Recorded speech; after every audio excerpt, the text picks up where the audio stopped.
नमस्कार दोस्तों, मैं देवेश शुक्ला आप सभी का स्वागत करता हूं आपके अपने यूट्यूब चैनल पर। मेरे प्यारे दोस्त, आज जो हमारे चर्चा का विषय होने वाला है वो एमए फर्स्ट सेमेस्टर के समाजशास्त्र के पेपर नंबर 1 के ऊपर हम चर्चा करने वाले हैं, जिसका नाम है सामाजिक अनुसंधान विधि। ठीक है, ये आपको ध्यान में रखना है। बात करते हैं, इसमें हम खंड आ वाले सेक्शन को कवर करने का प्रयास करेंगे, जिसको हम अति लघु उत्तरीय प्रश्न के नाम से भी जानते हैं। ठीक है, यहाँ पे आपको पेपर नंबर एक प्रश्न नंबर 1 देखने को मिल रहा होगा। प्रश्न नंबर 1 आपसे पूछ रहा है सामाजिक अनुसंधान क्या है, आपको यहाँ पे बताना है। ठीक है, तो इसका जवाब आपको कुछ इस प्रकार से देना होगा कि सामाजिक अनुसंधान का आशय शोध करना है। ठीक है, किसी के बारे में सर्च करना, वही आपका सामाजिक अनुसंधान हो जाता है। अनुसंधान शब्द अंग्रेजी भाषा के रिसर्च शब्द से बना है। किससे बना है? रिसर्च शब्द से बना है, जिसे दो भागों में री तथा सर्च में विभाजित किया गया है। ठीक है, री शब्द का अर्थ होता है पुनः, जबकि दूसरे शब्द अर्थात सर्च शब्द का अर्थ है खोज करना। ठीक है, तो यहाँ पे पहले जो रिसर्च शब्द से पहला तो ये बताते हैं कि अनुसंधान किस शब्द से बना है,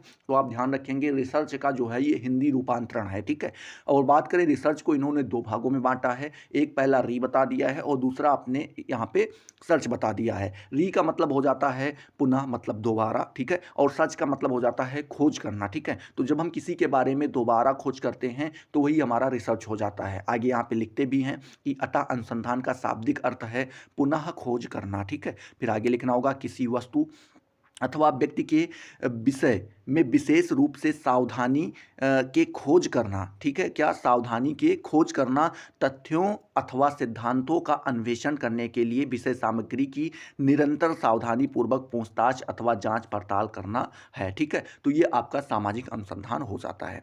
दूसरा नंबर प्रश्न यहीं पे आपसे पूछ रहा है मेरे प्यारे दोस्त, क्या पूछ रहा है कि परिकल्पना क्या है, आपको यहाँ पे बताना है। ठीक है, दूसरा नंबर क्वेश्चन पूछ रहा है कि परिकल्पना क्या है, ये आपको बताना है। तो यहाँ पे आप लिखेंगे परिकल्पना अनुसंधान से संबंधित पूर्व चिंतन है। कोई भी चीज़, आप कोई भी चीज़ का अनुसंधान करना चाहते हैं तो उससे पहले जो आप चिंतन करते हैं, मनन करते हैं, अपने दिमाग में चीज़ों को दौड़ाते हैं, उसी को परिकल्पना कह दिया जाता है। ठीक है, बात करें परिकल्पना से आशय ऐसे विचार या काम चलाऊ निष्कर्ष से है जिसका सत्यापन बाद में किया जाता है। मतलब कोई भी काम करने से पहले जो आप मन मन में एक रिजल्ट निकाल लेते हैं ना कि हम ये करेंगे तो ऐसा हो जाएगा। ठीक है, हम बीए कर लेंगे तो फिर एमए करेंगे और ये हो जाएगा, वो हो जाएगा। तो जो आप पहले से ही दिमाग में कोई भी काम करने से पहले जो आप दिमाग में दौड़ा लेते हैं, उसी को बाद में जब आप सिद्ध करते हैं तो वही आपका परिकल्पना कहलाता है, जो आपके दिमाग में दौड़ रहा था। ठीक है, वर्क करने से पहले पूर्व अनुभव व ज्ञान के आधार पर समस्या के संदर्भ में पूर्व विचार की प्रतिस्थापना की जाती है। मतलब कह रहे हैं कि जो पहले से आपके पास अनुभव है, ज्ञान है, उसी के आधार पर आप किसी भी समस्या के बारे में जो है पहले से ही विचार करते हैं। ठीक है, प्रतिस्थापना की जाती है, वही आपका जो है क्या कहलाता है, वही आपका परिकल्पना कहलाता है, जो तथ्यों के स्पष्टीकरण में मदद देता है। क्या करता है? तथ्यों के स्पष्टीकरण में मदद देता है। वह पूर्व स्थापित विचार अनुसंधान का मार्गदर्शन करता है। परिकल्पना की प्रमुख परिभाषाएं निम्नलिखित यहाँ पे बताई गई हैं। पहले आपके आ जाते हैं पी यंग महोदय। उन्होंने बताया है कि एक कार्यवाहक विचार जो कि उपयोगी अन्वेषण का आधार बनाता है, उसे कार्यकारी परिकल्पना कहते हैं। ठीक है, आपके कौन कहते हैं? पी यंग महोदय कहते हैं।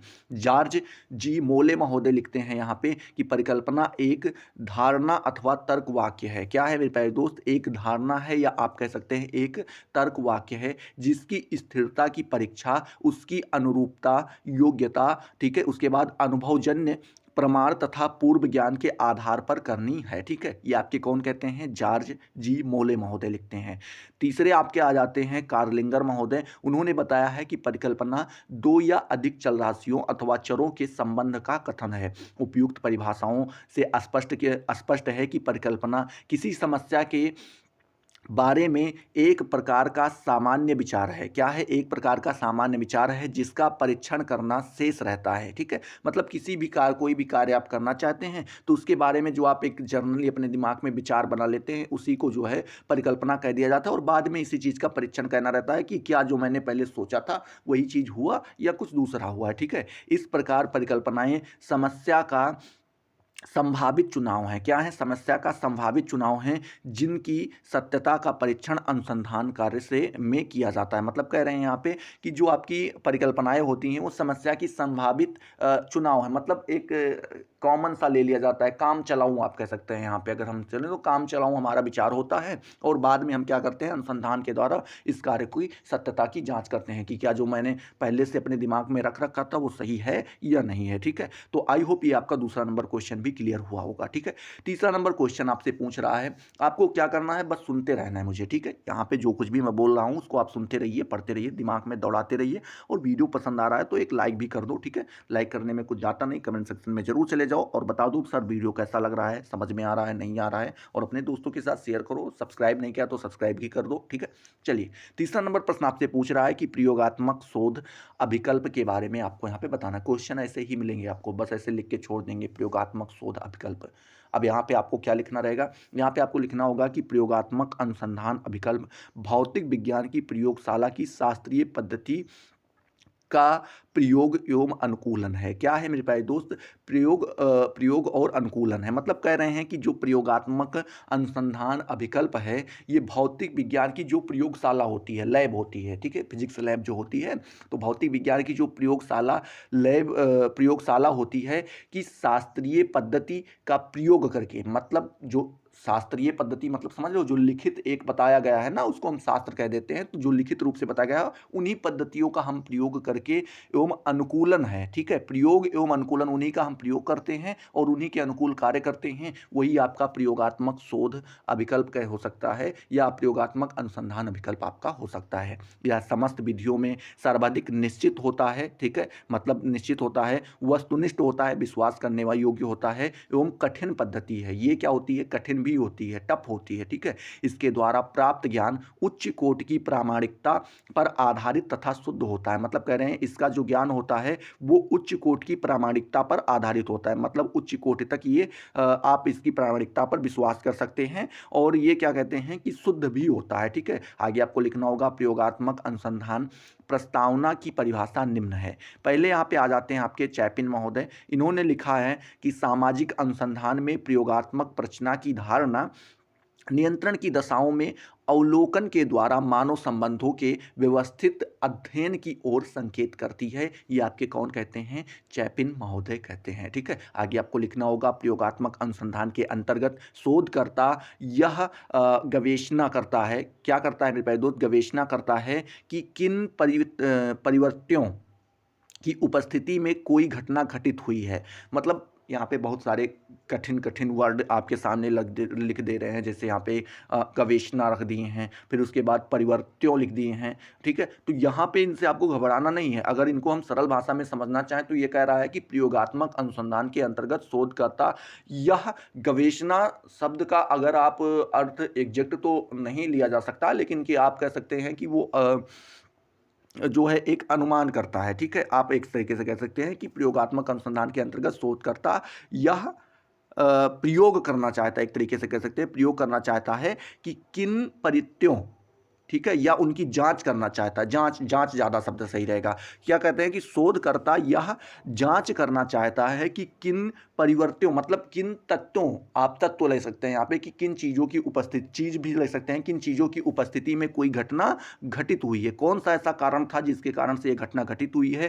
कार्य कारण संबंध जानने के लिए यह दोनों ही पक्षों में गवेषणा करता है, ठीक है, उनकी जाँच करता है, दोनों पक्षों की ये जाँच करता है कार्य कारण संबंध जानने के लिए कि जो कार्य हुआ है वो किन कारण से हुआ है, इनकी जांच करने के लिए वो दोनों पक्षों की क्या करता है, जांच करता है, ठीक है। चलिए, चौथा नंबर प्रश्न आपसे यहाँ पे पूछ रहा है मेरे प्यारे दोस्त कि सामाजिक अनुसंधान के सोपानों का उल्लेख कीजिए। क्या करना है आपको, सामाजिक अनुसंधान के सोपानों का उल्लेख करना है। तो आप यहाँ पे लिखेंगे कि सामाजिक अनुसंधान के प्रमुख चरणों, क्या मेरे प्यारे दोस्त, सामाजिक अनुसंधान के प्रमुख चरणों को विभिन्न विद्वानों ने अपने अपने अनुसार स्पष्ट किया है। इन विद्वानों में स्लूटर, कौन मेरे प्यारे दोस्त, स्लूटर ने सामाजिक अनुसंधान के 10 चरणों का उल्लेख किया है। कितने, 10 चरणों का उल्लेख किया है। जॉन आर्थर थॉमस ने 6 चरणों का उल्लेख किया है। लुंडवर्ग ने जो है 4 तथा पीबी यंग महोदय ने सामाजिक अनुसंधान के 4 चरणों का उल्लेख किया है, ठीक है। तो ये आपको नाम यहाँ पे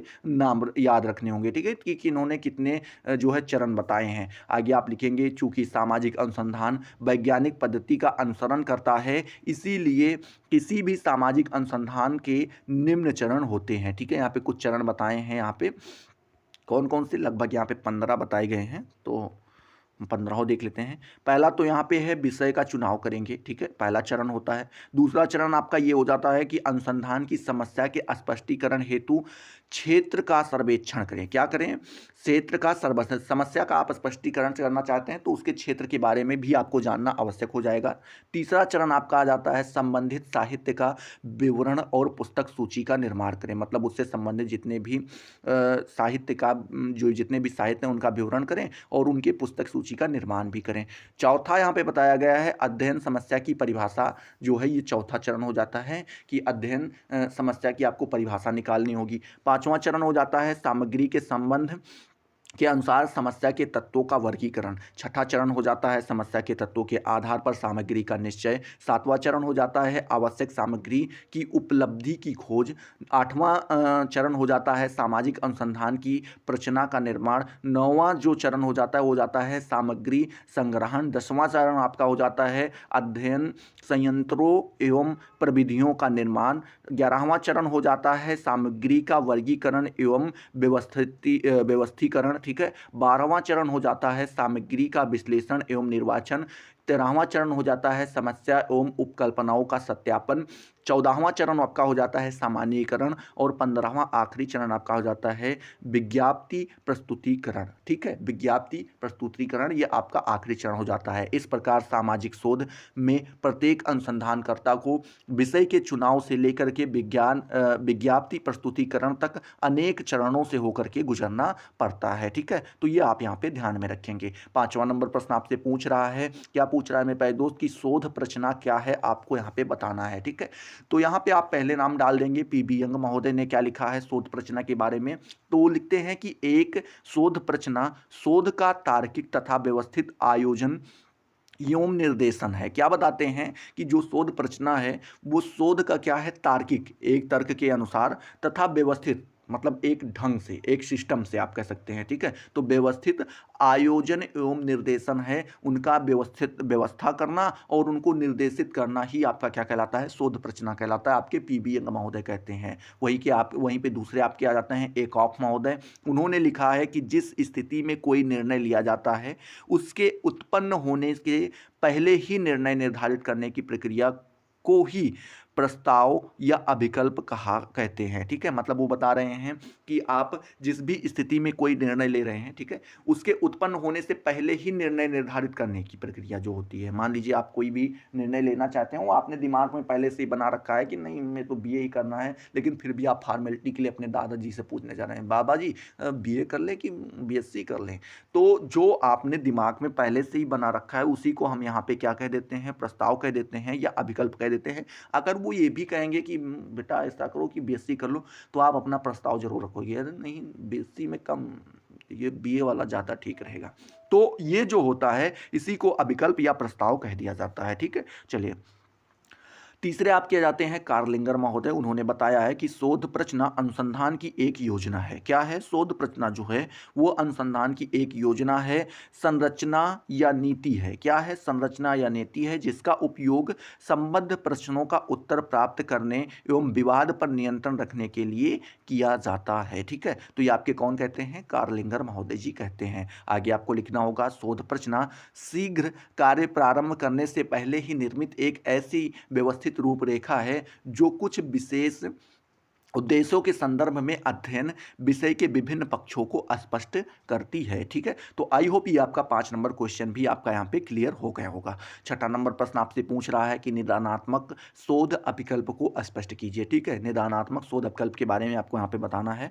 तो इसका जवाब आप कुछ इस प्रकार से देंगे कि निदानात्मक शोध अभिकल्प का प्रमुख लक्ष्य सामाजिक समस्या की नैदानिक गवेषणा है। क्या है? नैदानिक गवेषणा है, ठीक है। आगे आपको लिखना होगा अर्थात सामाजिक समस्याओं के निदान की खोज करना। मतलब कह रहे हैं सामाजिक जो समस्याएं हैं उनके निदान के लिए, ठीक है, समस्याओं का हल ढूंढने के लिए जो हम खोज करते हैं उसी को हम निदानात्मक शोध अभिकल्प कह देते हैं, ठीक है। फिर आगे आपको लिखना होगा इस अनुसंधान प्रचना के अंतर्गत किसी समस्या का उत्तर उसके कार्य कारण संबंध के आधार पर ढूंढने का प्रयास किया जाता है। मतलब कहते हैं कि कोई भी समस्या अगर खड़ी हुई तो हम पहले पता करेंगे बताइए कि ये किस कारण से, कार्य कारण का जो संबंध होता है वो कुछ इसी प्रकार से होता है कि कोई भी कार्य हुआ तो उसका कारण क्या था। तो वही बता रहे हैं कि उसी के संबंध में अगर हम कोई भी समस्या के बारे में जानना चाहते हैं या उसके हल को ढूंढने का प्रयास करते हैं तो हम उस समस्या को जो है कार्य कारण के संबंध के आधार पर ढूंढने का प्रयास करते हैं कि किन कारणों से जो है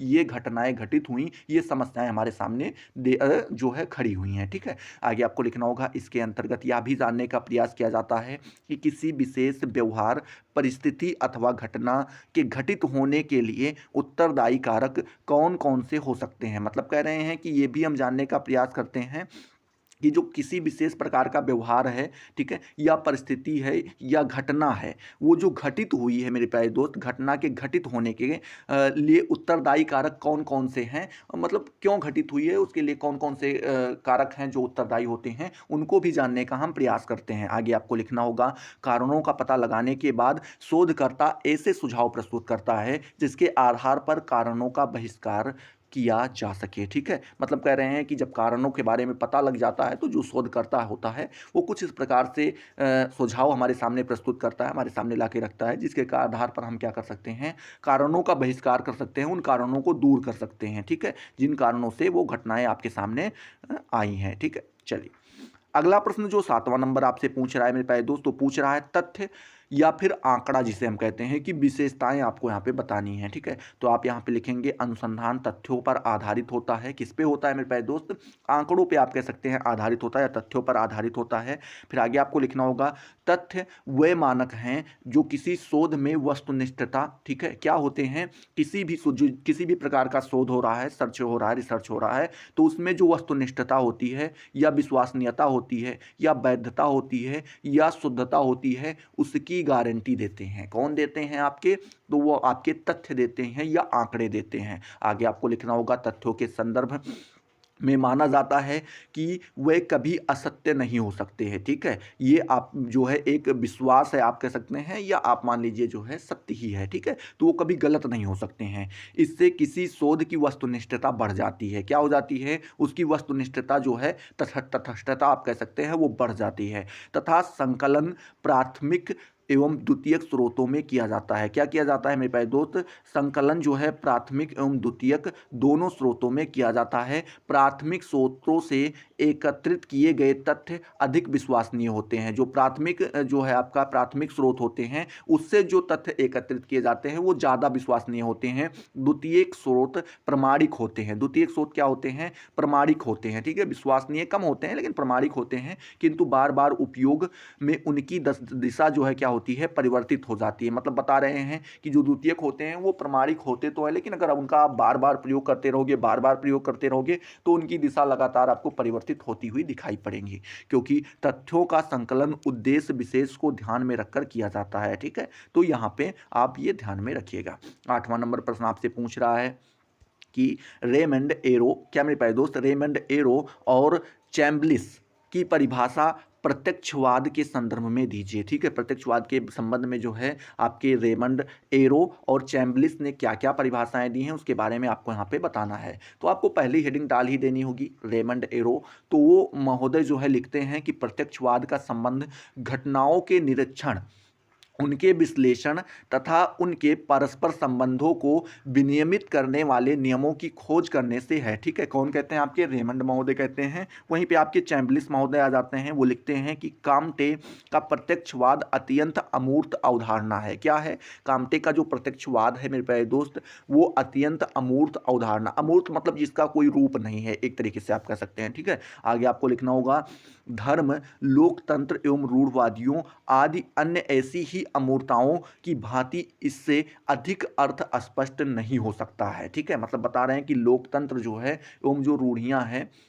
आदि, मतलब और भी चीज़ें हैं, अन्य ऐसी अमूर्तों, मतलब जिनका कोई रूपरेखा नहीं है, की भांति इससे अधिक अर्थ स्पष्ट नहीं हो सकता है। कौन कहते हैं, आपके चैम्बलिस महोदय कहते हैं। 9वां नंबर प्रश्न आपसे पूछ रहा है कि तर्क से आप क्या समझते हैं, आपको यहाँ पे बताना है। तो इसका जवाब आपको कुछ इस प्रकार से देना होगा कि तर्क एक अभिव्यक्त क्रिया है। क्या है मेरे प्यारे दोस्त, अभिव्यक्त क्रिया है। मतलब जो भी आप अपने दिमाग में सोच रहे हैं या समझ रहे हैं, उसको प्रस्तुत जब आप करते हैं, वही वही आपका तर्क कहलाता है, जिसका प्रकटीकरण समस्या समाधान व्यवहार से होता है। ठीक है, आगे आपको लिखना होगा तर्क के द्वारा समस्याओं के प्रति रुचि जागृत होती है। मतलब कह रहे हैं कोई भी समस्या है उसके प्रति अगर आपको रुचि जागृत करना है तो आप तर्क करना सीख लीजिए। मतलब जैसे आपने देखा भी होगा कि कहीं समाज में आप बैठे हैं, शादी विवाह मंडन कुछ भी है, वहाँ पे आप बैठे हैं तो दो चार लोग बैठे हैं, अब कोई सामाजिक कॉमन सी समस्या जो है उठा ली गई, मान लीजिए बेरोजगारी की उठा ली गई। अब वहाँ पे 10 लोग हैं, 10 लोग अपने अपने तर्क दे रहे हैं, तो वहाँ पे इंटरेस्ट काफ़ी बढ़ रहा है, आप भी सुन रहे हो, मजा ले रहे हो। ठीक है, तो वो जो इंटरेस्ट बनाना है आपको, जो रुचि जागृत करनी है, उसके लिए तर्क आवश्यक हो जाता है और समस्या के समाधान के साथ साथ रुचि एवं तर्क दोनों ही समाप्त हो जाते हैं। मतलब कह रहे हैं जैसे ही समस्या का समाधान हो जाता है वो बात का अर्थ निकल आता है, वहाँ पे आपका इंटरेस्ट भी खत्म हो जाता है वहीं से, और जो वो तर्क था वो भी वहाँ पे खत्म कर दिया जाता है। ठीक है, आगे आपको लिखना होगा गैरेट के अनुसार देखें तो गैरेट महोदय ने लिखा भी है कि मन में किसी उद्देश्य एवं लक्ष्य को रखकर क्रमानुसार चिंतन करना तर्क है। मतलब कह रहे हैं आप मन में कोई एक लक्ष्य रख लीजिए या कोई उद्देश्य रख लीजिए, उसके बाद आप जो है क्रमानुसार चिंतन कर रहे हैं, एक के बाद एक जो है उसके बारे में सोच रहे हैं और उसके पॉजिटिव पॉइंट को अलग रख रहे हैं, नेगेटिव पॉइंट्स को अलग रख रहे हैं, तो वही आपका तर्क कहलाता है। आपके कौन कहते हैं? गैरेट महोदय जी कहते हैं। 10वां नंबर प्रश्न आपसे पूछ रहा है मेरे प्यारे दोस्त की हाँ, आगमनात्मक तर्क किसे कहते हैं ये आपको बताना है। ठीक है, आगमनात्मक तर्क क्या है आपको ये बताना है। यहाँ पे आप लिखेंगे इस तर्क के अंतर्गत सर्वप्रथम अनेक उदाहरणों का प्रस्तुतिकरण किया गया है। ठीक है, क्या किया जाता है मेरे प्यारे दोस्त? अनेक उदाहरणों का प्रस्तुतिकरण किया जाता है जिनके आधार पर छात्र एक निश्चित निष्कर्ष पर पहुंचने का प्रयास करता है। इस विधि में छात्र विशिष्ट से सामान्य की ओर चलता है। क्या? विशिष्ट से सामान्य की ओर चलता है। ठीक है, इंडिविजुअल से आप कह सकते हैं कि वो जर्नल की तरफ बढ़ता है, तथा ये सभी तर्क सामान्यीकरण एवं सिद्धांत निर्माण में सहायक होते हैं। अर्थात तर्क की जिस प्रक्रिया का प्रक्रिया में एकाकी प्रेक्षणों से ज्ञात तथ्यों को जोड़कर अधिक व्यापक कथन निर्मित किया जाता है, आगमनात्मक तर्क कहलाता है। ये आपको यहाँ पे लिखना होगा। ठीक है, 11वां नंबर प्रश्न आपसे पूछ रहा है मेरे प्यारे दोस्त की सहज प्रज्ञा या कॉमन सेंस किसे कहते हैं ये आपको यहाँ पे बताना है, या व्यवहारिक बुद्धि के बारे में आपको यहाँ पे बताना है। आपने अक्सर सुना होगा कि इनका कॉमन सेंस बहुत अच्छा है, तो उसी के बारे में यहाँ पे आपसे पूछा जा रहा है। तो इनको अगर आप शब्दों में बांधना चाहें तो कुछ इस प्रकार से बांध सकते हैं कि कॉमन सेंस का अर्थ होता है साउंड प्रैक्टिकल जजमेंट, जो कि आम तौर पर किसी प्रकार के फॉर्मल ट्रेनिंग में नहीं बल्कि जीवन के अनुभव से विकसित होता है। मतलब कह रहे हैं कि जो आप कॉमन सेंस का अर्थ लेना चाहें तो साउंड से ले सकते हैं, प्रैक्टिकल जजमेंट से ले सकते हैं। ये आमतौर पर कहीं पे पढ़ाया नहीं जाता है। ठीक है, ये आमतौर पर किसी भी ट्रेनिंग में आपको बताया नहीं जाता है। ये आप जीवन में जो अनुभव प्राप्त करते हैं उसी के साथ साथ ये भी आपका विकसित होता है। मगर कोई भी निर्णय लेने से पहले आप अधिक जागरूक होकर और अपनी परिस्थिति पर विचार करके आसानी से कॉमन सेंस इस्तेमाल करके करने की प्रैक्टिस कर सकते हैं। ठीक है, जैसे जैसे आपका कॉमन सेंस विकसित होता जाएगा वैसे वैसे आप और भी अधिक स्मार्ट चॉइसेस लेने लगेंगे। मतलब कह रहे हैं कि आप क्या कर सकते हैं कि आप अगर अपनी कॉमन सेंस को बढ़ाना चाहते हैं तो अपनी परिस्थिति पर विचार करें। ठीक है, और आसानी से कॉमन सेंस का वहाँ पर इस्तेमाल करें। कोई भी चीज़ हो उसके बारे में अगर आप बात कर रहे हैं तो वहाँ पे आराम से जो है आप सोचिए और वहाँ पे कॉमन सेंस का प्रयोग कीजिए, और जैसे जैसे आप जितने भी अपने कॉमन सेंस का जितना प्रयोग करेंगे वो उतना ही आपका विकसित होता जाएगा, और जितना वो आपका विकसित होता जाएगा आप उतने ही अच्छे जवाब दे पाएंगे, उतने अच्छे जो है आप निर्णय ले पाएंगे। ठीक है, चलिए अगला प्रश्न जो है मेरे प्यारे दोस्त 12 नंबर आपसे पूछ रहा है कि आलोचनात्मक तर्क किसे कहते हैं ये आपको बताना है। तो यहाँ पे आप लिखेंगे आलोचनाएं किसी भी सिद्धांत की खामियां या कमियां होती हैं। ठीक है, किसी भी सिद्धांत के कमियां बताना या उनकी खामियां बताना, कमियां खामियां एक ही चीज़ होती हैं, बताना ही आपका आलोचना कहलाता है। ठीक है, आगे आप लिखेंगे यह तर्क संगत होती हैं। कैसी होती है? तर्क संगत होती हैं। या समस्या निवारण प्रस्तुत करती हैं, समस्या का निवारण कैसे करें उसके बारे में बताती हैं। इस प्रकार के तर्कों के आधार पर छात्र विभिन्न प्रकार के आलोचनात्मक अध्ययन के बारे में एक निश्चित निष्कर्ष पर पहुंचते हैं। जैसे छात्र विद्यालय में प्रथम अवस्था विद्यालय में प्रथम अवस्था में जाने पर संकोच करता है, परंतु जाने पर देखता है कि विद्यालय के शिक्षक पढ़ाते हैं तथा कहानियाँ सुनाते हैं, दोपहर का भोजन देते हैं। इस स्थिति में छात्र समझ जाता है कि विद्यालय में छात्र के साथ प्रेमपूर्ण व्यवहार किया जाता है, इसीलिए विद्यालय जाना लाभदायक है। ठीक है, तो ये यहाँ पे आप बताते हैं। चलिए दूसरा कह रहे हैं 13वां नंबर प्रश्न आपसे पूछ रहा है, विज्ञान से आप क्या समझते हैं। यहाँ पे आपका क्वेश्चन पूछा गया है, तो आप यहाँ पे लिखेंगे विज्ञान शब्द बी प्लस ज्ञान से बना है, जिसका आशय विशिष्ट ज्ञान से होता है। ठीक है, फिर आप लिखेंगे वास्तव में प्राकृतिक घटनाओं का अध्ययन करना तथा उनमें आपस में संबंध ज्ञात करना ही विज्ञान कहलाता है। विज्ञान अंग्रेजी भाषा के साइंस शब्द का पर्यायवाची है, जिसकी उत्पत्ति लैटिन भाषा के किससे मेरे प्यारे दोस्त साइसियल शब्द से हुई है। किससे हुई है? साइसियल शब्द से हुई है तथा लैटिन क्रिया वर्ब स्क्रिय से हुई है। ठीक है, आप यहाँ पे लिखेंगे। फिर आगे आप लिखेंगे यहाँ पर मेरे प्यारे दोस्त साइसियल शब्द का अर्थ जो है वो ज्ञान से लिया जाता है और स्क्री शब्द का जो है अर्थ जो है टू नो जानना से लिया जाता है। अतः स्पष्ट है कि ज्ञान का दूसरा नाम ही विज्ञान है। Science in another word of knowledge, another word for knowledge. ठीक है, तो आप इस तरीके से कह सकते हैं। चलिए 14 नंबर प्रश्न आपसे पूछ रहा है, क्या पूछ रहा है मेरे प्यारे दोस्त कि प्रत्यक्षवाद के जन्मदाता का नाम बताइए। तो आप लिख देंगे कौन थे? अगस्त काम्टे जी थे। और 15 नंबर और आखिरी नंबर प्रश्न आपसे पूछ रहा है कि काम्टे का पूरा नाम क्या था। तो आप यहाँ पे लिखेंगे, क्या लिखेंगे मेरे प्यारे दोस्त, कि इसीडोर, क्या मेरे प्यारे दोस्त, इसीडोर आगस्त, ठीक है क्या, इसीडोर आगस्त मैरी फ्रांकोयस, क्या मेरे प्यारे दोस्त, फ्रांकोयस, उसके बाद जेवियर कॉम्टे था। ठीक है, ये इनका पूरा नाम था। पता नहीं इतना बड़ा नाम कौन रखता है, लेकिन उन लोगों ने रखा था। तो वीडियो यहीं पे हम समाप्त करते हैं। वीडियो अगर आपको पसंद आई तो फटाफट लाइक कर दो। ऐसे जो एक लाइक का जो है, लाइक का ऐसे करके एक बटन बनी हुई, उस पर आप जाके प्रेस कर दो। हाँ, थोड़ा आर्ट अच्छा नहीं है। और यहाँ पे आपका एक सब्सक्राइब करके जो है एक वो लिखा होगा, वहाँ पे आप सब्सक्राइब कर देना। नीचे एक कमेंट सेक्शन बना होगा, वहाँ पे लिखा होगा कमेंट, वहाँ पे आपको जाके बता देना रहेगा सर वीडियो अच्छी लगी, नहीं अच्छी लगी, कैसी है। और अपने दोस्तों के साथ शेयर कर दीजिए। तो फिर चलिए अगले वीडियो में मिलते हैं नए जोश नए टॉपिक के साथ। तब तक के लिए जय हिंद, जय भारत।